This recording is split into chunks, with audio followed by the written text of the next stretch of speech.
Imaginemos por un momento un reino mágico, donde la peor amenaza no es un dragón escupiendo fuego, ni siquiera un ejército marchando en el horizonte, Ujú. sino un trauma psicológico que está profundamente reprimido. Mm. Y pensemos también en un mundo fantástico donde un trastorno como el TDAH no se considera, ni por asomo, un déficit. Claro, sino que es, digamos, el superpoder vital, la configuración neurológica exacta y necesaria para salvar ese universo. Exacto. Es un giro de tuerca fascinante. O sea, rompe por completo con lo que esperamos cuando abrimos un libro de fantasía épica, ¿verdad? Totalmente. Habitualmente, el mal es externo, es un invasor. Pero aquí el conflicto nace de las entrañas mismas de la Tierra. Eso es. Y esa es la premisa de nuestra inmersión profunda de hoy, con fecha de 21 de abril de 2026. Nos adentramos de lleno en El viaje de los hermanos 3, Los guardianes perdidos, de Nia López. Un libro espectacular. Brutal, la verdad. Y el objetivo principal de nuestro análisis de hoy es doble. Primero, analizar el misterioso despertar del reino de Avaloria. Y segundo, explorar a fondo el profundo y rompedor simbolismo detrás de sus guardianes. Ujú. Porque es una obra de fantasía, sí, pero esconde un potentísimo mensaje sobre la salud mental, la neurodivergencia y la aceptación personal. Es que, a diferencia del clásico tablero de ajedrez literario, ya sabes, donde las piezas blancas vencen a las negras y el mundo vuelve a la normalidad, Sí, el típico final feliz. tal cual. Pues esta novela nos propone que la normalidad era precisamente el problema principal. Bueno, vamos a desgranar todo esto. A primera vista, quien lee el libro podría pensar que está ante un relato tradicional de espadas y magia. Ya sabes, un grupo de elegidos, una gran misión, un reino en peligro inminente. Lo de siempre, claro. Claro, pero rápidamente, casi sin darnos cuenta, el texto se transforma en un mapa increíblemente detallado de la psique humana. Totalmente de acuerdo. Y todo empieza con el reino mismo. Porque, a ver, para entender a estos nuevos guardianes, primero hay que entender qué es exactamente lo que protegen. Y sobre todo, por qué está cambiando todo. Ujú. El libro arranca con el despertar de Avaloria. Y la autora es muy específica con esta palabra. No es un ataque. Fíjate que esa es la primera pista de que las reglas han cambiado por completo. Si fuera un ataque, el sistema de defensa tradicional de Avaloria se habría activado al instante. Ya, los escudos mágicos y todo eso. Eso es. Sus ejércitos habrían marchado. Pero el reino no detecta una amenaza, detecta un cambio de estado interno. Y la forma en que se describe en el texto es sensorialmente espectacular. Vemos cómo el personaje de Elian percibe este despertar mucho antes de siquiera abrir los ojos por la mañana. Sí, es muy sutil al principio. Exacto. No es un terremoto violento que tire las casas abajo, es una vibración continua, un latido sordo que le recorre el pecho. El texto dice que el aire de repente huele distinto, huele a tierra fresca después de la lluvia y a promesas antiguas. Qué bonito. Es precioso. Y luego está lo del cielo. Aparece la famosa grieta dorada. Y de nuevo, si esto fuera una obra clásica de fantasía, esa grieta sería un portal enorme escupiendo demonios, ¿no? Claro, el fin del mundo. Pero no. La autora la describe como una cicatriz que palpita, una línea de luz imposible que marca un cambio absoluto de paradigma. Es que la grieta dorada no vibra con furia, se abre con una paciencia casi dolorosa. Su mera existencia es una declaración de intenciones. Es como si dijera, estoy aquí y ya no puedo seguir oculta. Uf, los pelos de punta. Ya, es brutal. Y claro, ante un evento de esta magnitud, la respuesta de la población es el pánico absoluto, porque no saben cómo procesarlo. Pero el reino de Avaloria no le está pidiendo a su gente que coja las armas ni que huya a los refugios subterráneos. No les pide, y esto es literal en el libro, un corazón abierto. Ujú. La magia ya no es una fuerza que fluye para ser dominada o canalizada en un hechizo destructivo, ya no es una herramienta de control para los magos. No, ha cambiado su naturaleza. Se ha convertido en una frecuencia, en un idioma que necesita ser escuchado. Avaloria se está, digamos, reescribiendo a sí misma. Es una sensación muy peculiar. Imaginemos por un momento la sensación de entrar en la propia casa, el lugar que mejor conocemos del mundo, Vale. y notar que alguien ha movido todos los muebles apenas 2 centímetros. Qué agobio, ¿sí? Claro. Lo sientes en el cuerpo, en la forma en que caminas por el pasillo, mucho antes de que tus propios ojos procesen qué ha cambiado exactamente. Todo está donde no debería, pero a la vez, por primera vez, se siente correcto. Es una analogía perfecta. Y claro, leyendo esto me surge una duda enorme. Si un reino mágico no necesita mapas militares, ni murallas inmensas, ni escudos de energía para defenderse, sino pura sintonía, ¿no invalida eso absolutamente todo lo que tradicionalmente define a un guerrero o a un guardián en la literatura fantástica? Lo fascinante aquí es que el despertar del reino es en realidad el despertar de una memoria reprimida. No estamos ante una invasión extranjera, estamos ante un recuerdo que vuelve a la superficie. Ujú. Tradicionalmente, la literatura define a un guardián como un muro de contención, algo rígido que detiene lo que viene de fuera, pero ¿qué pasa cuando el enemigo no viene de fuera? ¿Qué pasa si es la propia tierra recordando quién era antes de que la civilizaran a la fuerza? Claro, es que Avaloria estuvo sellada durante siglos. Exacto. Sus líderes históricos enterraron su magia más caótica y salvaje porque les daba miedo. Las vibraciones y esa grieta dorada son simplemente los síntomas físicos de que lo reprimido está aflorando. Es como cuando el cuerpo humano somatiza el estrés acumulado durante años, ¿verdad? Tal cual. O sea, por eso las herramientas clásicas de un guardián fallan estrepitosamente aquí. El muro de contención no sirve de absolutamente nada cuando el agua brota desde los propios cimientos. Ya. Un guardián en esta nueva Avaloria no puede ser una barrera. Tiene que mutar, tiene que convertirse en un puente entre las estructuras rígidas del reino y esa verdad profunda y salvaje que está saliendo a la luz. Y aquí es donde se pone realmente interesante. Porque, ya que Avaloria exige esta nueva y desconcertante forma de sintonía, el libro nos lleva a descubrir a los 4 hermanos: Elian, Juan, Pau y Naila. Los verdaderos protagonistas. Sí, sus mentes están excepcionalmente preparadas para esta tarea titánica. Y lo que hace Nia López aquí es establecer un paralelismo directo, que además hace explícito en sus notas, entre la manifestación de la magia y la neurodivergencia, centrándose específicamente en el TDAH, el trastorno por déficit de atención e hiperactividad. Es un acercamiento revolucionario al tropo del elegido en la fantasía. La autora no les da espadas brillantes ni varitas mágicas más potentes. Él les da un procesamiento neurológico diferente.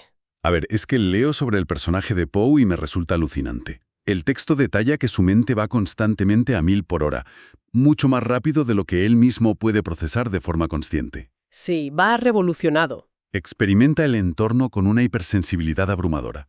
O sea, los ruidos fuertes le duelen físicamente, las luces brillantes le desorientan una barbaridad. Pero a cambio, es capaz de ver conexiones divergentes. Patrones invisibles.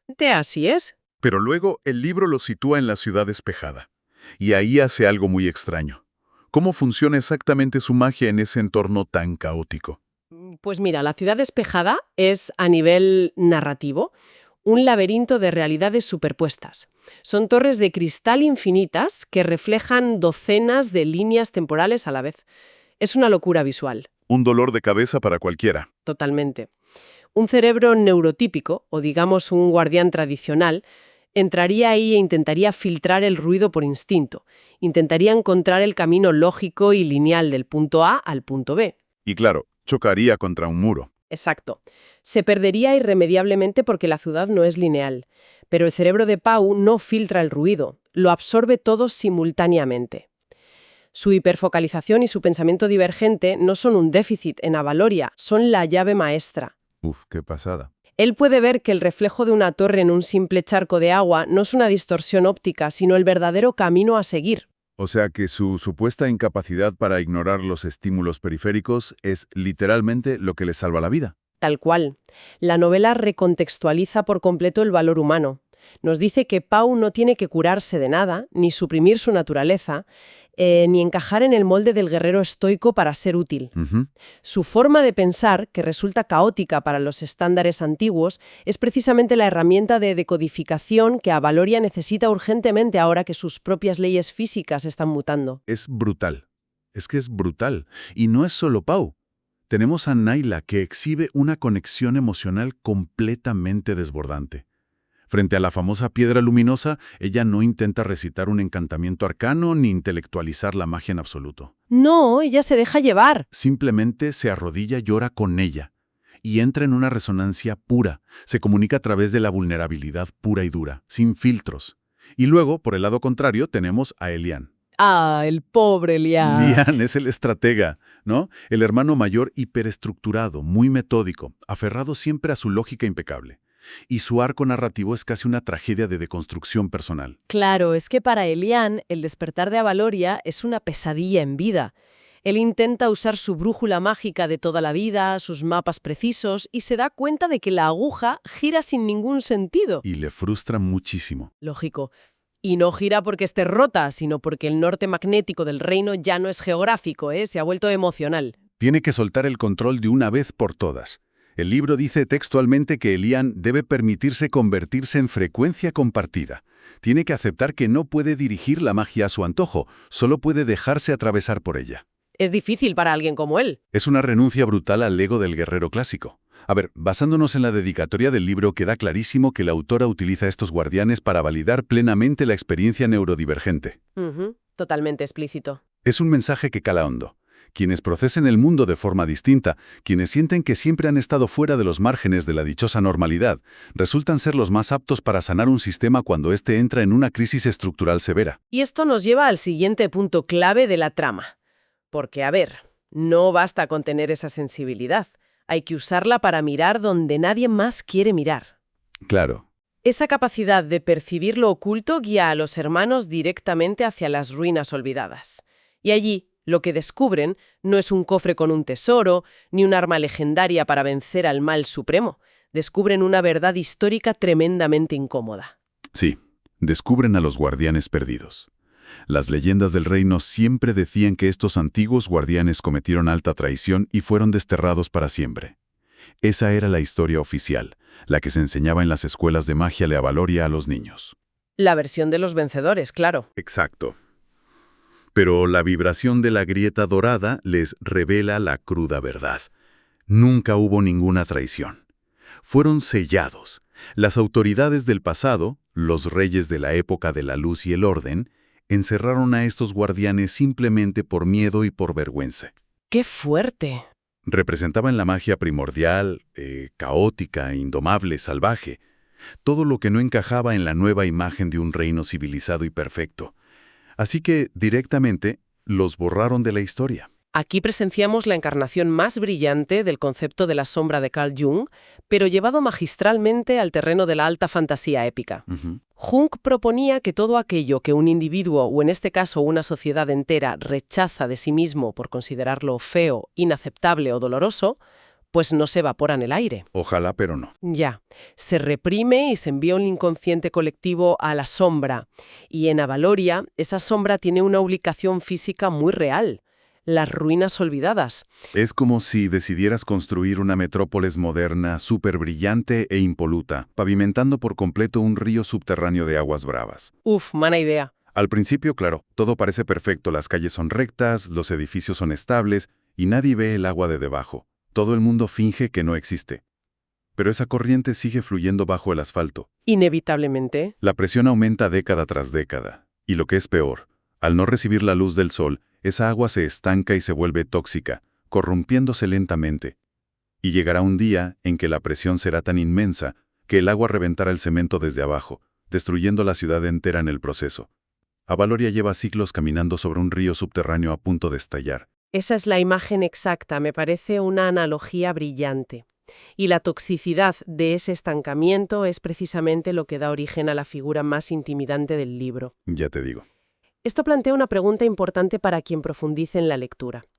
¿Qué forma toma esa presión reprimida cuando finalmente se libera de sus cadenas? Y la novela responde con la espectacular aparición del guardián oscuro. Que, por sorpresa para todos, tampoco es un monstruo gigante con cuernos que quiera aniquilar a la humanidad sin motivo. No, no es el típico villano de cartón piedra. Para nada. El guardián oscuro emerge de la niebla densa de las ruinas como una figura sombría, sí, y emana un frío que hiela la sangre. Pero la descripción de la autora enfatiza que sus movimientos no son de ataque frontal sino de pura agonía. El texto menciona que no venía sedienta de sangre, venía porque, y cito textualmente, recordaba y nunca había olvidado lo que fue sellado. Es una memoria que duele muchísimo. Es el dolor puro de haber sido apartado, marginado y olvidado. Y fíjate, es aquí donde la trama podría haber caído fácilmente en el cliché del gran combate final. Ah, sí, la típica batalla épica. Claro, podrían haber usado la magia conjunta de los 4 hermanos para lanzar un rayo de luz deslumbrante y desintegrar a la sombra en 1000 pedazos, restaurando la paz del reino. Pero la autora rechaza de plano esa salida fácil. Qué acierto, por cierto. Totalmente. Porque ella sabe que destruir la sombra es en realidad destruir una parte vital de uno mismo. El clímax narrativo del libro es de una madurez asombrosa. Cuando las sombras atacan a los hermanos, no les lanzan bolas de fuego ni rayos oscuros. Atacan proyectando visiones. Son visiones durísimas. Les muestran a los hermanos una Valoria superficialmente perfecta pero totalmente vacía, muerta por dentro. Y a cada hermano les reflejan sus propias inseguridades más profundas en la cara. El miedo de Lian a perder el control absoluto, el miedo de Pau a ser demasiado caótico para que su propia familia lo quiera, es una guerra psicológica en toda regla. O sea, atacan donde más duele. Exacto. ¿Y cómo responden ellos a esto? Pues Naila no saca una espada mágica deslumbrante. Se sienta en pleno campo de batalla, cierra los ojos tranquilamente y eleva un canto. Una escena preciosa. Una melodía bajita, muy terrenal, que simplemente reconoce y valida el dolor de las sombras. Literalmente, la victoria en esta novela se alcanza cuando los guardianes comprenden que el verdadero equilibrio no consiste en aniquilar la oscuridad con luz cegadora, sino en abrazarla sin miedo alguno. O sea, renuncian a la idea clásica de la victoria para alcanzar la integración profunda. Aceptan que ese caos primordial de los guardianes perdidos, que el miedo y que la herida histórica son tan vitales para Valoria como lo son la luz, el orden y la valentía. Ujú. Solo al dejar de pelear a muerte contra el guardián oscuro y reconocerlo como una parte legítima de su propia historia, la sombra pierde su toxicidad y se disuelve en conocimiento puro. Y es justo tras esa integración monumental, tras aceptar las partes rotas y oscuras de su pasado, cuando llegamos a la culminación de nuestra inmersión de hoy, la ceremonia de la flor de luz. El gran final. El reino no se queda estancado en un estado de melancolía por lo que sufrieron. Alcanza un nuevo escalón evolutivo. Se organiza un ritual espectacular de apertura radical. Y la puesta en escena que describe López es bellísima. Guardianes de la antigua guardia y los 4 hermanos se reúnen formando un círculo completo, en absoluto silencio. Ya no hay líderes intocables en atriles superiores dictando las normas a los demás. Exacto. El círculo elimina de un plumazo la jerarquía piramidal que causó la represión en primer lugar. Se convierte en una red horizontal, de apoyo mutuo.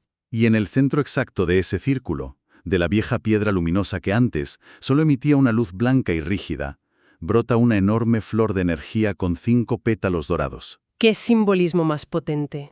¡Buah! Es increíble. Cada pétalo simboliza un nuevo pilar fundacional para el reino a partir de ahora. La memoria para no volver a olvidar lo incómodo jamás, la sanación integral, el conocimiento libre, la transformación y el vínculo profundo entre todos. Es un renacer completo de Avaloria. Pero ojo, este renacer les exige enfrentarse a la decisión definitiva de la novela, el último portal. Que es básicamente la prueba de fuego de toda esta filosofía que han aprendido. Claro, pensemos que en el 99% de las historias épicas, el clímax final siempre involucra a los grandes héroes luchando a contrarreloj para cerrar el gran portal interdimensional y evitar que entren amenazas del exterior a destruir el mundo. Sí, sellar la puerta. Cerrar la puerta significa que el mundo vuelve a estar a salvo, aislado y seguro de nuevo. Pero en Avaloria, el último portal que conecta directamente con el Arion, el enigmático reino espejo del que apenas sabemos nada, está abierto de par en par, vibrando en el cielo estrellado. Ujú. Los hermanos tienen el poder absoluto para cerrarlo para siempre, y, en un giro magistral de la autora, deciden dejarlo abierto. Avaloria, que acaba de sanar por fin sus heridas más antiguas, decide conscientemente que no volverá a vivir bajo llave nunca más. Si conectamos esto con la perspectiva general del desarrollo y la psicología humana, ese último portal abierto es el símbolo supremo de la madurez emocional genuina. Totalmente de acuerdo. Cuando un individuo o una sociedad opera desde el trauma no resuelto o desde la inmadurez, su instinto principal siempre es la hipervigilancia. Busca la seguridad absoluta a toda costa. Cueste lo que cueste. Eso es. Levanta muros enormes, sella puertas con candados, se aísla de lo desconocido para evitar que le hagan daño. Pero los guardianes se dan cuenta de que la protección absoluta Es en realidad un ataúd de cristal. Es una forma de encierro encubierta. Una prisión dorada, vaya. Exactamente. Mantener el portal abierto de par en par es un acto voluntario de extrema vulnerabilidad. Es una declaración de principios muy valiente. Es decir, sabemos que el mundo exterior es vasto e incierto. Sabemos que entrarán nuevas influencias y que probablemente habrá nuevas sombras a las que enfrentarnos en el futuro. Claro, el riesgo siempre está ahí. Pero nos mantenemos abiertos a la experiencia. Eligen la vitalidad, asumiendo conscientemente el riesgo de vivir con todas sus consecuencias, en lugar de elegir vivir sobreprotegidos, pero estancados en un letargo estéril. Es que la última gran enseñanza del libro derriba por completo el concepto tradicional del guardián en la fantasía. La tarea de un guardián no es preservar un museo intocable. No es devolver el mundo a la ilusoria normalidad del pasado remoto. No, para nada. Su tarea es acompañar y guiar la evolución de ese mundo hacia el futuro incierto, pase lo que pase. De hecho, fíjate, Avaloria ni siquiera retiene a los 4 hermanos como sus protectores eternos, Los libera. Les da alas. Les permite cruzar ese portal para explorar el inmenso misterio de Elarion. Entonces, ¿qué significa todo esto? Nos deja ante una conclusión que desafía de pleno el clásico y fueron felices y comieron perdices. La normalidad que todos conocían se ha extinguido para siempre, pero lo que viene después es infinitamente más rico y auténtico. Es una lección bellísima sobre cómo la historia de una civilización, o incluso la historia vital de una persona cualquiera, no termina mágicamente cuando se logra apaciguar el conflicto interno.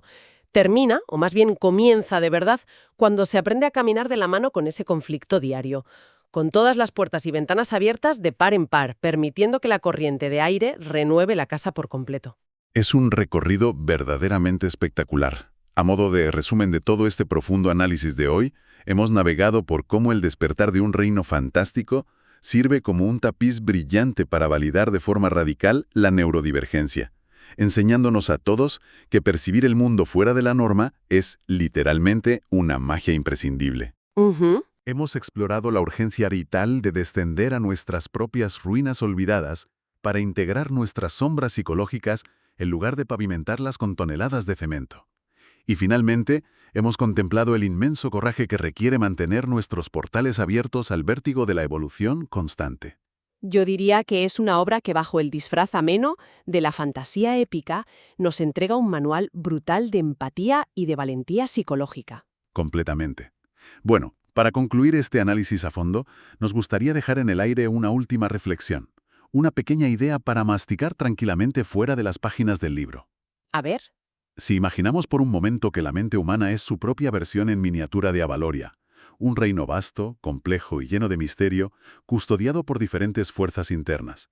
Ya sabes, la necesidad de lógica, el miedo paralizante al fracaso, el puro instinto de autoprotección. Todos tenemos esos guardianes, claro. Pues cabe preguntarse qué aspecto fundamental de nosotros mismos ha sido sellado y desterrado a las ruinas oscuras del inconsciente por considerarlo demasiado caótico, demasiado raro o quizá demasiado oscuro. Uf, qué gran pregunta. Y lo más importante, ¿qué pasaría si, hoy mismo, en lugar de seguir echando capas y capas de asfalto sobre ese río subterráneo agitado, decidiéramos sentarnos pacientemente frente a esa sombra y simplemente escuchar con atención lo que tiene que decir? Probablemente nos sorprenderíamos. Tal vez, cualquiera que haga el ejercicio, descubra que aquello que tanto asustaba no era un monstruo destruyendo el reino, sino una parte de uno mismo esperando con paciencia ser sanada para poder al fin volver a casa.